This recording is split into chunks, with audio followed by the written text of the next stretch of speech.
मान के चला जाए कि दरअसल कश्मीर में ये एक कोशिश है जो जिसका जिक्र आप कर रहे हैं कि बाहर के जो लोग आए रोजी रोटी के लिए वो चले जाएं और कोई भी बाहर से कश्मीर में ना आए? नहीं, बिल्कुल। देखिए, यही पहले इन्होंने करा था कश्मीरी पंडितों के साथ, जब इन्होंने 5 लाख कश्मीरी पंडित वहां से भगा दिए थे। और यही ये लोग बार बार करते चले आए हैं। आज की तारीख में जो भी कश्मीर में जाएगा, कल ये टूरिस्ट पे अटैक करना शुरू कर देंगे।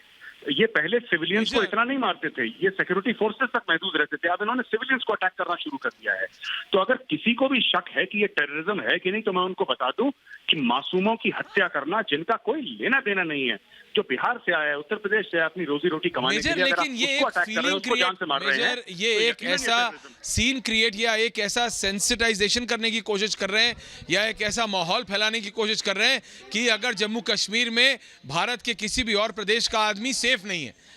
और ये कैसे हो सकता है? इंडियन आर्मी वहां है, सब है, ये आतंकवादी पाकिस्तान स्पॉन्सर्ड है, उसमें तो कोई शक ही नहीं है। लेकिन ये एनवायरनमेंट ऐसा क्रिएट करना चाह रहे हैं, ऐसा माहौल कि भारत के किसी और प्रदेश का आदमी जम्मू कश्मीर में आए तो वो सेफ ना फील करे। मेजर नहीं, बिल्कुल, आप बिल्कुल ठीक कह रहे हैं कि ये मामला ही टारगेटिंग का है। आप कोई भी जो भारत की वर्दी पहनेगा उसको टारगेट करेंगे, जो भारत का झंडा उठाएगा उसको टारगेट करेंगे, जो बाहर से आएगा उसको टारगेट कर। एक खौफ का माहौल, एक डर का माहौल इन्होंने पैदा कर रखा है दुनिया को बताने के लिए कि कश्मीर सेफ नहीं है। कश्मीर एक इंटरनेशनल डिस्प्यूट है।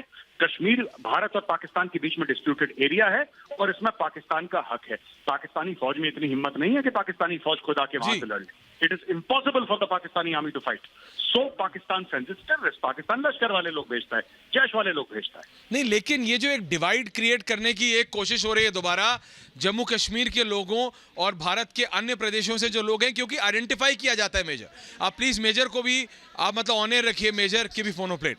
मेजर साहब, ये जो एक डिवाइड क्रिएट करने की कोशिश की जा रही है, मेरे साथ मेजर साहब प्लीज रुकिएगा। कविंद्र गुप्ता जी भी हैं, पूर्व उप मुख्यमंत्री हैं जम्मू कश्मीर के कविंद्र गुप्ता जी। ये जो आइडेंटिफाई करके लोगों को मारा जा रहा है, ये पाकिस्तानी स्पॉन्सर्ड टेररिस्ट कविंद्र गुप्ता जी, ये जम्मू कश्मीर की जनता और भारत के अन्य प्रदेशों की जनता के बीच में ये जो एक डिवाइड क्रिएट करने की कोशिश कर रहे हैं। देखिए, एक कोशिश, एक मुखराहट जो मिलिटेंट्स के बीच में है, जो लगातार पिछले 1.5-2 वर्षों में हम सुरक्षा बलों ने बहुत बेहतर काम करके 650-700 मिलिटेंट्स को मार गिराया है। उसी के परिणाम स्वरूप आज कश्मीर में शांति स्थापना की कोशिश की जा रही है। कहीं ना कहीं उस पर ये चेक लगाने की कोशिश करते हैं। हमने पिछले 30 सालों से मिलिटेंसी देखी है। बहुत से ऐसे वक्त देखे हैं जब इस प्रकार के लोग इस प्रकार के हालात पैदा करने की कोशिश करते हैं, लेकिन हमारे सुरक्षा बलों ने हमेशा उसको नाकाम किया है। और लोकल जो हमारे लोग उनके पीछे सपोर्ट के लेकर के खड़े हैं, तो उनको हमेशा मनोबल हम बढ़ाते हैं। तो इस प्रकार की वारदात जो हुई है, मैं उसके प्रति चिंता व्यक्त करता हूं, उनके परिवारों के प्रति संवेदना व्यक्त करता हूं। लेकिन कविंद्र गुप्ता जी, आप पूर्व उप मुख्यमंत्री हैं। इस समय जम्मू कश्मीर के लोगों की भी, वहां के जो निवासी हैं, उनकी भी जिम्मेदारी ज्यादा बढ़ जाती है कि ऐसे लोगों के बारे में अगर उन्हें पता लगे, और जो बाहर से आए हुए लोग जो काम करने के लिए, पैसे कमाने के लिए, अपना पेट पालने के लिए लोग वहां हैं, उनकी भी मदद करें। ये भी एक जिम्मेदारी है वहां के लोकल्स की ज्यादा। आपको ऐसा नहीं लगता कविंद्र गुप्ता जी? देखिए, मैं उन कश्मीरी नेताओं को भी कहना चाहता हूं जो गलत बयानबाजी करके इस प्रकार का माहौल पैदा करते हैं। पूरे हिंदुस्तान में वो हमारे कश्मीर के लोग भी रहते हैं। कल को उन पर इस प्रकार की अगर बातें होंगी तो वो अच्छा नहीं होगा। इसलिए जरूरी है कि जिम्मेदारी के साथ एक बात करनी चाहिए। कभी फारूक अब्दुल्ला पाकिस्तान से बात करने की वकालत करते हैं, कभी महबूबा मुफ्ती। उनको ये भी समझना चाहिए हमारे वहाँ पर बाहरी राज्यों में वहाँ पर पढ़ रहे हैं, अगर उन पर रिएक्शन होगा तो वो अच्छा थोड़ी होता है। इसलिए खास करके इन लोगों की जबान भी बंद होनी चाहिए। हमने बहुत मुश्किल देखी है पिछले 30 साल की मिलिटेंसी के दौरान। अगर हिम्मत है तो सामने आकर के लड़िए। अगर ये इस प्रकार की कायदापूर्ण हथों पर वार करना ये कभी सहन नहीं किया जाएगा। वो सुरक्षा बल अच्छा काम कर रहे हैं। 1-2 दिन में हमारे गृह मंत्री वहां पर जम्मू कश्मीर का दौरा करने वाले हैं। नई रणनीति के साथ एक जरूरत समझी गई तो बहुत बड़ा ऑपरेशन भी हो सकता है। और पाकिस्तान जैसे को ये याद रखना चाहिए कि हम घर में घुसकर मारने वाले लोग हैं। पहले जो हालत आपकी बनी है, आप युद्ध में तो हमेशा हमसे हारते रहे, इस प्रकार की एक घुसपैठ कराकर आप कामयाब समझ रहा हूं कविंद्र गुप्ता जी। जी धन्यवाद। बिल्कुल सर, बहुत बहुत धन्यवाद मेजर गौरव आर्या और गुरसिमरन। मेजर, सबकी आखिरी आस इंडियन आर्मी है, सब लोग इंडियन आर्मी पे डिपेंडेंट हैं, सब लोग हमारे सिक्योरिटी फोर्सेस पे डिपेंडेंट हैं कि आर्मी प्रोटेक्ट करेगी। गुरसिमरन हमारे साथ वहां से जुड़ेंगे, लेकिन मेजर, ये कहीं ना कहीं अमित शाह जाने वाले हैं, 370 हटने के बाद ये पहली बार इस तरह का स्पर्ट हम देख रहे हैं, इतने ज्यादा और इतना फ्रीक्वेंट और इतना ज्यादा ब्रेजन है कि आईडी कार्ड देखते हैं कि तुम कश्मीर के हो कि नहीं हो तो मारो। मेजर ऐश्वर्या, देखिए साफ सीधी बात है, जब हम सीज फायर पे हमने अग्री करा था, जब हमने सीज फायर के लिए हाँ बोली थी, और उसके बाद पाकिस्तान का ईस्टर्न बॉर्डर जो है, लाइन ऑफ कंट्रोल मान लीजिए उसको, जब वो शांत हो गया तो पाकिस्तान ने वेस्टर्न बॉर्डर यानी कि ड्यूरन लाइन पे फोकस करा। अब ड्यूरन लाइन जब शांत हो गया है तो वापस पाकिस्तान ईस्टर्न बॉर्डर पे, सबसे पहले अगर आपको सॉर्ट आउट करना, आप लाइन ऑफ कंट्रोल को एक्टिव करिए। आप लाइन ऑफ कंट्रोल को एक्टिव करिए, पाकिस्तान के घुटने तोड़ दीजिए, वो जमीन पे गिर जाएगा। ये तभी बंद होगा। ये प्रॉब्लम श्रीनगर की है ही नहीं, ये प्रॉब्लम पाकिस्तान की है। हम लोग गलत जगह प्रॉब्लम सॉल्व कर रहे हैं। दैट्स द पॉइंट मेजर, ये प्रॉब्लम पाकिस्तान की है, जिसको ना अमेरिका देखता है और ना ही पूरा यूरोप। क्योंकि और ये तालिबान के बाद, मेजर तालिबान के बाद ना जैसे बूस्टर डोज मिलती है, ये इन पाकिस्तानियों को ऐसा लगा कि इनको बूस्टर डोज मिल गई है कि अब ये जो चाहे जैसा चाहे कर सकते हैं। लेकिन मेजर, ये कहीं ना कहीं सक्सेसफुल होते दिखते हैं, थोड़ा बहुत भी, 1-2% भी अगर हमारे भारतीय भाइयों को, चाहे कोई बिहार से हो, उत्तर प्रदेश से हो, किसी भी प्रदेश से हो, भारत है, जम्मू कश्मीर में जाके काम करना, वो उस व्यक्ति की क्या गलती है? वो अपना पेट पालने के लिए गया था, उसको आईडी कार्ड देखते गोली मार देते। जी ऐश्वर्या, जो अभी कविंद्र गुप्ता जी ने बात बोली, बहुत अच्छी उन्होंने बात बोली। ये लोग क्या कोशिश कर रहे हैं, उनको भगाने के अलावा इनका ये भी एक गेम प्लान है। और जो भी हमारे दर्शक सुन रहे हैं, कान खोल के एक बात सुन लें, ये चाहते हैं कि ये बाहर वाले लोगों को मारते रहें कश्मीर में, और फिर इसका रिएक्शन भारत में कहीं हो, क्योंकि हमारे कश्मीरी भाई बहन भारत में फैले हुए हैं, हर जगह, हर शहर में काम करते हैं, बेंगलोर में, दिल्ली में, बंबई में, कलकत्ता में। तो कोई रिएक्शन करे, फिर ये बोले कि लोग देखो कश्मीरियों को। तो हमें इस समय पाकिस्तान को सजा देनी है और कश्मीरी भाई बहनों को यह बताना है कि आप हिंदुस्तान का हिस्सा हैं, हम भी हिंदुस्तान का हिस्सा हैं, आप हमारे भाई बहन हैं, सबको एक साथ मिलकर चलना है। सजा पाकिस्तान को मिलनी चाहिए। बिल्कुल मेजर, बहुत बहुत धन्यवाद। मैं सीधा जा रहा हूं श्रीनगर, हमारे साथ हमारी साथी जीनत भी है और उधर गुरसिमरन भी जुड़ रहा है। मैं पहले जीनत के पास जा रहा हूं। Zeenat, this is now repeatedly happening, ये लगातार हो रहा है, लोगों को आइडेंटिफाई किया जा रहा है और फिर मारा जा रहा है। वो भारत के रहने वाले हैं, किसी और प्रदेश से आए हों, लेकिन ये पाकिस्तानी स्पॉन्सर्ड टेररिज्म, क्या पकड़े गए हैं या क्या ये आइडेंटिफाई हुए हैं कि हु वर दीज? जीनत, देखिए ऐश्वर्या, जहाँ तक सूत्रों के साथ जो खबर आ रही है कि लश्कर का मॉड्यूल है जो इस वक्त काम कर रहा है टारगेट किलिंग्स के लिए, खासकर जो कश्मीर में पिछले कई हफ्तों से जो है लश्कर के लड़कों को मारा जा रहा है एंटी टेरर ऑपरेशन में। और इस बार जो है, अगर आप टीआरएफ का नोटिस भी देखेंगे तो उन्होंने स्पेसिफिकली किया था कि जो नॉन लोकल्स है, लिबरल्स है, उनको टारगेट किया जाएगा अगर वो कश्मीर से नहीं निकलते। हालांकि जम्मू कश्मीर पुलिस ने और साथ साथ आर्मी ने मिलकर कई कार्डन ऑपरेशंस किए हैं, कई लोगों को उठाया है, चाहे उसमें प्रोफाइल्ड स्टोन पेल्टर्स है या जो OGW नेटवर्क है, करीब 1000 से 1200 लोग जो थे श्रीनगर से भी उठाए गए पिछले एक हफ्ते में। लेकिन अनफॉर्चुनेटली ये है कि अभी भी पुलिस को कोई प्रॉपर लिंक नहीं मिली है कि जिससे ये आइडेंटिफाई हो कि कौन सा मॉड्यूल है, कौन सा नेटवर्क है, कौन कहाँ काम कर रहा है। लेकिन ये है कि जिस तरह की टारगेट किलिंग्स हो रही है कश्मीर में, खासकर देखेंगे तो कोई गोलगप्पा वाला है, कोई मजदूर है, कोई स्लैब डालने वाला है, तो लेबर क्लास को जो है टारगेट किया जा रहा है। और खासकर जो कल IB कश्मीर में बता रहे थे कि जो टारगेट किलिंग्स में जिन लोगों को आइडेंटिफाई किया जा रहा है कि इतनी सिक्योरिटी तो किसी जगह पॉसिबल नहीं है रखना। हाँ, नाके बढ़ रहे हैं या डिप्लॉयमेंट बढ़ाई है, लेकिन हर एक लेबरर को, किसी को, हर एक स्टूडेंट को प्रोटेक्ट करना पॉसिबल नहीं है या हर एक टीचर को पॉसिबल नहीं है। लेकिन जिस तरह का नेटवर्क आज है, ये डेफिनेटली एक सिक्योरिटी फोर्सेस के लिए बहुत बड़ी चुनौती बन गया है, क्योंकि आए दिन देखे जा रहे हैं कि किस तरह से अटैक हो रहे हैं। कल ईदगाह में अटैक हुआ, गोलगप्पे वाले को मारा, और आज जो है रेंटेड अकोमोडेशन में घुसकर 3 लोगों के ऊपर फायर किया, जिसमें 2 लोग मारे गए और उसके बाद एक जो है वो भी क्रिटिकल है, जिसकी शिनाख्त हुई है, वो बिहार का है और अभी जीएमसी अनंतनाग में he is also very critical. So definitely जो JKP along with other security agencies have to see to how to take care of the liberal forces and the people who are non-locals here. क्योंकि हर एक अगर इस तरह से target killings होगी तो आए दिन जो है आंकड़ा बढ़ता जा रहा है. जीनत, सवाल यही है कि ये लोग जो एक मासूम लोग हैं, जो लोग आकर के अपने दूसरे प्रदेश से आकर के अपने अपने राज्यों को छोड़कर वो कश्मीर में इसलिए आए ताकि वो रोजी रोटी चला सकें, उन लोगों को टारगेट करके ये आतंकी क्या साबित करना चाह रहे हैं? गुरसिमरन मेरे साथ लगातार जुड़े हुए हैं. गुरसिमरन, एक बात तो बिल्कुल क्लियर है कि इन आतंकियों ने टारगेट किया कि आज किस घर को निशाना बनाया जाए, आज किन गैर कश्मीरियों को निशाना बनाया जाए, लेकिन सवाल यही है कि कैसे इस तरीके की वारदातों को रोका जाए.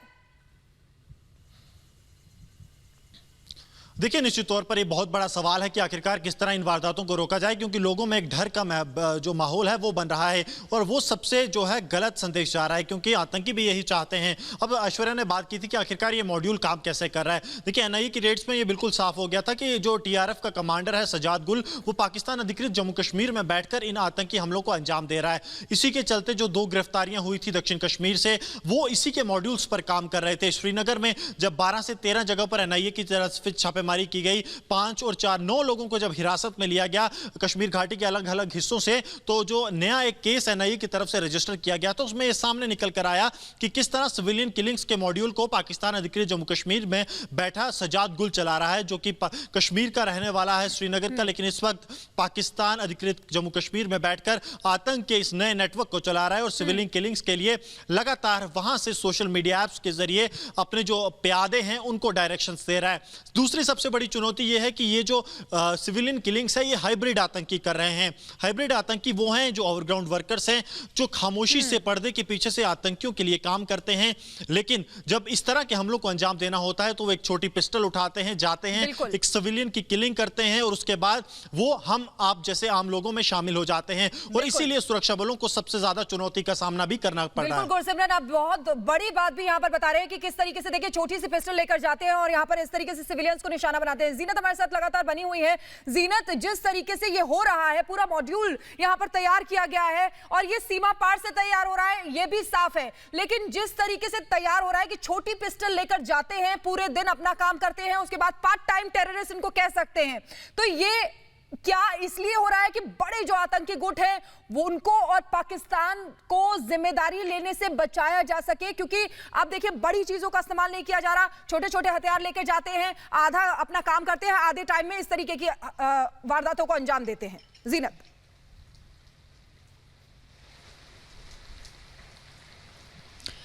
देखिए, अभी जो खबर आ रही है कि ये जो है 2 टेररिस्ट है, जो हमारे पास ऑफिशियल कॉन्फर्मेशन है कि 2 टेररिस्ट है जो पिस्टल लेके आए और रेंटेड अकोमोडेशन में घुसकर इन लोगों के ऊपर फायर किया. देखिए, जहां पिस्टल की बात करेंगे तो काफ़ी दिनों से जम्मू कश्मीर पुलिस कॉन्टिन्यूसली कह रही है कि जितनी भी टारगेट किलिंग्स हो रही है उसमें पिस्टल का यूज़ हुआ है और खासकर जो टेररिस्ट के पास सबसे ज़्यादा AK या AK-47 या 53 से ज़्यादा जो है पिस्टल्स आए हैं और खासकर ये कटा पिस्टल भी है जो यूपी बिहार में बनता है, आजकल वो आ गए और जो जहां कश्मीर में मिलिटेंसी थी आज वो मिलिटेंसी टेररिज्म में कन्वर्ट हो रही है, क्योंकि ये वो हाइब्रिड टेररिस्ट है जो दिन भर अपना काम करते हैं, कोई फ्रूट बेच रहा है, कोई सब्जी बेच रहा है, कोई खेत में काम कर रहा है और शाम को जाकर एक फायर करके आ गया, किसी को मार दिया और शाम को अपनी फैमिली में भी आ गया.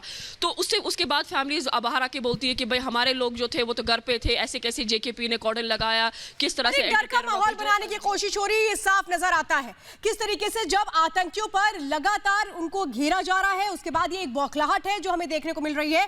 और हमारे साथ इस वक्त रक्षा विशेषज्ञ कर्नल दिनेश नयन सर जुड़ चुके हैं. सर, स्वागत है आपका. और हमारे साथ इस वक्त मेजर जनरल AK सिवाज भी जुड़ चुके हैं.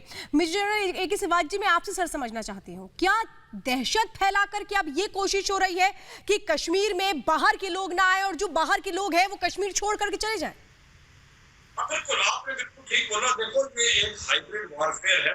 पहली बात तो काफी लग रहा है उनकी गेम खत्म हो गई है, क्योंकि जिस प्रकार से आतंकवादियों का सफाया हो गया था, 125 के करीब रह गए थे और इन्फिल्ट्रेशन हो नहीं रही थी, ना इनके पास हथियार थे और ना इनके पास अभी अम्यूनिशन रह गया था. तो अभी जो ISI ने प्रेशर डाला तो इन्होंने ये हाइब्रिड वॉरफेयर स्टार्ट किया है. ये इसका मतलब कि वो जो OGW और स्लीपर सेल जो दिन के अंदर एक सोसाइटी का हिस्सा है, उनको वो पिस्टल दे दी जाती है और वो जाकर टारगेट किलिंग करते हैं निहत्थे सिविलियंस में, स्पेशली कश्मीरी पंडित या कश्मीरी सिख या वो लोग जो कि भारत के दूसरे हिस्सों में आके यहाँ पर काम कर रहे हैं, वेंडर और कारपेंटर, ऐसे दर्शे के लोग। एम ये है कि किसी तरीके से दहशत फैलाया जाए, एक को मारो हजारों को आप टेरराइज करो, कि जो लोग वहां पर कश्मीरी पंडित हैं करीब करीब वहां पर 2-2.5 हजार और उसके साथ साथ 1.5 लाख के करीब कश्मीरी सिख हैं, और जो वेंडर्स हैं उनके ऊपर प्रेशर हो और वो उसको छोड़ के चले जाए, यही इनकी मकसद है। और ये सारा कश्मीर के अंदर जो हो रहा है ये पाकिस्तान की जो आर्मी और आईएसआई करा रही है, मगर मुझे लगता है आने वाले समय में भारत की जो सिक्योरिटी फोर्सेज है इनको घेर लेगी। और ये जो सर बहुत बड़ी बात आप कह रहे हैं। हमारे साथ कर्नल दिनेश नैन भी हमारे साथ जुड़े हुए इंटरनल सिक्योरिटी एक्सपर्ट हैं, उनके पास जाना चाहेंगे। कर्नल दिनेश नैन, जिस तरीके से देखा जा रहा है 370 के बाद से, जब से अनुच्छेद 370 हटाया गया है, उसके बाद से जब ये भी हो रहा था कि कश्मीरी पंडित उनको उनका अधिकार जो है वापस दिया जाएगा, तो क्या इसी डर से इस मॉड्यूल को बढ़ाया जा रहा है? जिस तरीके से कश्मीरी पंडितों को निशाना बनाया जा रहा है, जो इतने समय से रह रहे थे उनको निशाना बनाया गया है, जैसे माखनलाल बिंद्रू, क्या यही रीजन है सर?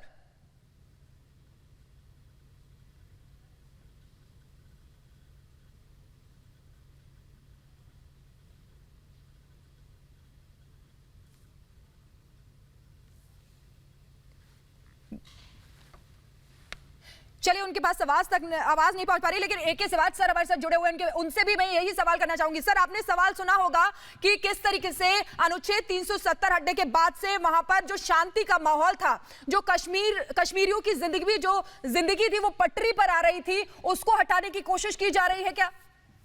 देखो, आपने बिल्कुल ठीक बोला। देखो, आर्टिकल 370 के हटाने के बाद एक माहौल में बहुत बदलाव आ गया था।